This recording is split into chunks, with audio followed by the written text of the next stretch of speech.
world this morning following the passing of Guy Lafleur after a battle with lung cancer. That's the sound from Saturday night's matchup between Guy Lafleur's former team, the Montreal Canadiens, and the Ottawa Senators. The moment of silence was in honor of Lafleur, who died last week of cancer at the age of 70. But while all that was going on, a Montreal man was paying a tribute to the sports hero in a very unexpected and very Jewish way. Robert Foxman pulled out a black and white photo that he'd saved and treasured that he'd snapped some 40-odd years ago with Guy Lafleur. He took it after a Montreal Canadiens practice when he somehow convinced Lafleur to come with him, pretend to be Jewish, and put on a kippah, a tallit or prayer shawl, and hold a siddur or prayer book as props. The whole thing lasted maybe 10 minutes. It was for a photography assignment that Foxman had to do while he was at university. But Foxman says the fact that Lafleur went along with it for a complete stranger just proves what Foxman's family's always felt about the star right-winger and 5-time Stanley Cup champion, that he was a real mensch. Taking the bus downtown to McGill and came up with this idea. I don't know if it's because in some ways Guy Lafleur can look Jewish in certain pictures, because I knew certain Jewish people that looked like him. He had a little bit of a bigger nose, which always helps one look Jewish. And the idea popped in my mind. I said, this is crazy. This would be wild. But there's no way this is going to happen. I'm Ellen Besner, and this is what Jewish Canada sounds like for Monday, April the 25th, 2022. Welcome to the CJN Daily, sponsored by Metropia.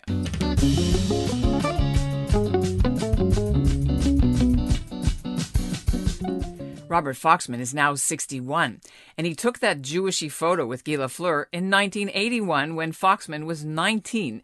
It's been a family legend ever since, but very few people outside the family have ever seen it. So when Lafleur died, it reminded the whole family about the running joke they always used to have, that the whole world is Jewish. Lafleur did attend some Jewish community events in Montreal after he retired. He helped fundraise for a Jewish seniors program at the Cummings Centre, and he was a guest when the late Cecil Hart was inducted into the Montreal Jewish Sports Hall of Fame. Lafleur won that Cecil Hart Memorial Trophy twice in the late 1970s for being the most valuable player in the NHL. Coming up, Robert Foxman will be here to tell us how and why he got Guy Lafleur's Jewish photo and what he hopes the Lafleur family will say about it. But first, here's what's making news elsewhere in Canada right now. I'm Adir Krafman in Tel Aviv, and this is what Jewish Canada sounds like. An Ottawa photographer who did a photo shoot to promote his business using the National Holocaust Monument as a backdrop has taken the photos down from social media. The photographer, who goes by the name of Michael Dupe, posted a series of photos on his Instagram last week. One shows the model in a crop top with no bra. Some of his colleagues reached out to him to suggest that the location was inappropriate, but Dupe said lots of people use the $8.5 million Holocaust monument to take photos, and he was careful not to show any of the train tracks or explicit panels, just the stark gray walls. It was only after his photos sparked outrage on social media from CIJA and from a local member of parliament and from the Jewish community in Ottawa and the city's Holocaust Education Centre, and the CJN reached out to him too, that Dupe removed the photos, but he threatened to sue anyone who uses the images. The incident came just days before the monument is set to host the annual National Yom HaShoah Memorial Service on Thursday. And joining me now from his home in Montreal is Robert Foxman. So I figure, well, I've got to find out when the Canadiens are practicing at the Forum. I know often fans wait outside a certain entrance, meet the players, and get autographs. So I cold called the Forum. I found out, a certain time that they were going to be doing it, and basically hopped on the bus with a tallis, a kippah, and a siddur in a bag. And I said, just go for broke, see what happens. If it doesn't work out, you've got a good story anyways, So I go down, and sure enough, I see fans congregating on St. Catherine, just below de Maisonneuve. There was an entrance at the Forum, an exit entrance where the players came out. Finally, I see Guy Lafleur come out. He's with another man who I don't recognize as a player, looks like a businessman, turned out to be his agent. And after he does his signing of the autographs and he's about to cross the street to go, I stop him. introduced myself. I can't remember if I was speaking broken French or if I was in English. I think it was French. I said, Mr. Lafleur, I'm taking a photography course and I have an idea for an interesting photo. I'd like to dress you up as a Jewish person. Anyways, he was extremely nice. I don't think it entered his mind exactly what I had in mind. But he said, look, come with us. My car's parked in the Lexus Neon Plaza. Let's go in there. So we get into Lexus Neon Plaza and we're down in the I guess where the subway level is. And I'm looking for, like, where am I going to shoot this? I can't shoot this against like a store window or a mall backdrop. I don't want to see other people in it. I see the Bali High bar with its Polynesian bamboo things. I say to myself, you know what, if you're close enough, that will look good as a backdrop, So, and I was nervous and, he was in a rush. And so I basically set him up. He had that nice coat on, which was perfect. And, I put the tallit, and there's a group of people to the left looking on, wondering what the hell's going on, and his agent's laughing and watching. So I put the tallit on, I put the kippah on, I give him the siddur, I go back to take the shot, and he's looking at me. And then, like a director in a Hollywood film, I approach him quietly. I say, Guy, don't look at me. Look down in the siddur as if you're reading it. Click, click. I took one shot. That was it. Worried that it wasn't going to come out, but he left quickly after that. I put all the stuff in my bag. I went home, got the film developed a few days later, and lo and behold, there was the picture. Ultimately, the cropped version was much better, but I had it. I had it. And of course, my father, who was always going around telling everyone the whole world's Jewish, when I gave him a picture, he used to go to people and say, the whole world's Jewish. And they, you're funny, Jules, you're funny. He goes, no, Guy Lafleur, he's Jewish.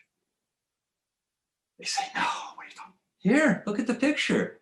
So for my father, who passed away in 2001, it was a great thing. And I laminated copies, gave them to friends. And always in later years, I thought maybe I should, approach Guy Lafleur with this. There's no way he'll remember, years later, or maybe even give it to Red Fisher, who was a friend of the family. Never happened. Now, I was at work on Friday. I got the news that he passed. It was very sad. I knew he was suffering from lung cancer. And I immediately said, I have to do something with this. My sister wanted to immediately post it on Facebook. I'm not on Facebook. I said, you know what? Let me try Canadian Jewish news first. I mean, it's gone a bit viral overnight, Jewish people are reading it and people are saying, oh, this is a great story. It's so inspiring. What a mensch.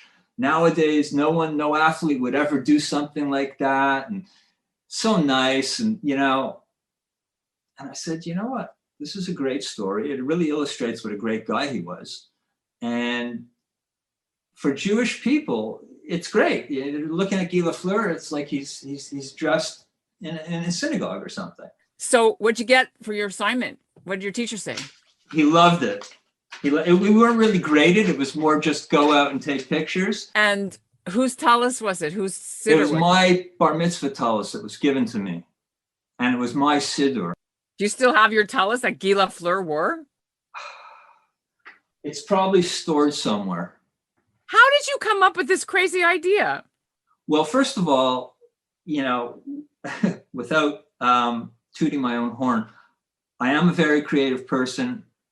I have off-the-wall ideas, and I could be precocious. So the combination of those three things, it came up with the idea, and it made me go ahead and pursue it. And I don't think anyone today would do something like that. Back then it was different. There was no social media. The players, their contact with the fans was there. So I mean, that's my only brush with Guy Lafleur. I watched many hockey games live and over TV of him playing, but I mean, that was the first time I met him in person and spoke with him and spent time with him. Did you do this with any other celebrity in other lives or other sports? No, never done anything like this before. Although I've met many celebrities. I met Mick Jagger at the 76 Olympics and went up and spoke with him. You didn't give him a tallis and say, dress up like a Jew? No, absolutely not. Absolutely not. His family, how do you think Guy Lafleur's family is going to feel when they see this? What do you hope if they do see it? I hope they'll realize, because I definitely wanted to emphasize what a mensch he was. He's known as a mensch on and off the ice. I've heard, the last couple of days, I've heard all kinds of stories. I've heard stories from people I know who know him through other things. And he's very well respected and has a reputation of being a mensch. And I think this story illustrates that. And I think the fact that he was able to embrace this crazy idea from this 19-year-old stranger and not really be concerned about it. Did he give you an autograph at least? No, I wasn't even interested in autograph. You know, I'm not a big autograph seeker. I was more interested. I wasn't going to say, okay, you got the photo, now give me an autograph. You know what I'm saying? I didn't want to push things because I was already pushing things big time, you know? I mean, you want to call, this is capital C chutzpah, but, you know, sometimes you got to do these things in order to make these things happen, you know? As uncomfortable and as difficult as it is, somehow it all worked out very smoothly. And from the moment I met him, maybe 10 minutes passed till I said goodbye. There is something very gematria about CH is the first two letters of the word chutzpah, but it also is something important for the Canadians, is it not? Yes. That's a good point. Didn't even think of that. So maybe it was Beshert. Maybe it was Beshert. Absolutely. I think Guy would have said it was Beshert.